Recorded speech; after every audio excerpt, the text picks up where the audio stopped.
South से प्रियंका गांधी अब चुनावी मैदान में हैं। यूपी में कांग्रेस और सपा में सीटों को लेकर फोन पर बातचीत का खेल चल रहा है। आज पूरी राजनीति आपको इस वीडियो में समझाएंगे कि आखिर खेल चल क्या रहा है।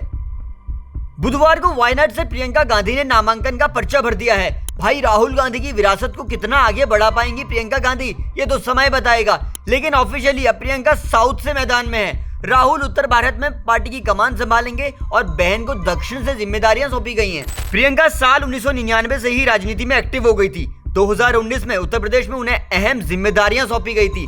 प्रियंका हिंदी पट्टी वाले राज्यों की राजनीति में इस लोकसभा चुनाव में स्टार प्रचारक की भूमिका में रह चुकी हैं। लेकिन साउथ में जहां बीजेपी खुद को मजबूत करने की कोशिशें कर रही है, ऐसे में कांग्रेस का जनाधार बीजेपी से अच्छा साउथ में है और कांग्रेस अपनी जमीन को और मजबूत करना चाहेगी। साउथ इंडिया गांधी परिवार के लिए हमेशा से लकी रहा है। इंदिरा गांधी, सोनिया गांधी से लेकर राहुल तक मुश्किल समय में यहीं से संसद पहुंचे हैं। दक्षिण की राजनीति उत्तर भारत से कई मायनों में अलग है। यहाँ धर्म से ज्यादा भाषा का खेल है। भाषा पर जातियों से ज्यादा राजनीति हो सकती है। ऐसे में खुद को यहाँ की राजनीति में ढालना प्रियंका के लिए एक चुनौती हो सकती है। प्रियंका का मुकाबला यहाँ बीजेपी से तो होगा ही, साथ ही लेफ्ट दलों से भी उन्हें लड़ने के लिए कमर कसनी होगी, क्योंकि बीते लोकसभा चुनाव में बीजेपी ने खुद को मजबूत करने की भरपूर कोशिशें की थी और विधानसभा चुनाव में बीजेपी का वोट शेयर भी साउथ में बढ़ता हुआ नजर आता है। बीजेपी ने वायनाड से प्रियंका के खिलाफ नव्या हरिदास को मैदान में उतारा है। नव्या पेशे से इंजीनियर हैं, कोझिकोड निगम से पार्षद रही हैं। बीजेपी महिला मोर्चा की जिम्मेदारी उनके पास है। वायनाड ने इस लोकसभा चुनाव में भी राहुल को जनादेश दिया। ऐसे में कहा जा सकता है प्रियंका ही विरासत को आगे संभालेंगी, लेकिन बीजेपी अपनी पूरी ताकत के साथ यहाँ लड़ रही है। उधर यूपी उपचुनाव को लेकर सियासत गर्म है। बुधवार को योगी ने मथुरा में संघ प्रमुख मोहन भागवत से मुलाकात की है। बैठक करीब 45 मिनट तक चली। लोकसभा चुनाव में योगी मोदी होने के बाद यूपी में बीजेपी को पिछले चुनाव के मुकाबले 29 सीट का नुकसान हुआ। वहीं सपा 37 सीट जीतकर सबसे बड़ी पार्टी बनी। ऐसे में इस उपचुनाव में योगी की प्रतिष्ठा दांव पर लगी है।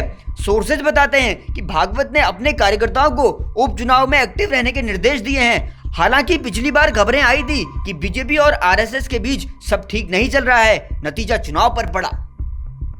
उपचुनाव के सीट बंटवारे को लेकर अखिलेश और राहुल में फोन पर बातचीत जारी है।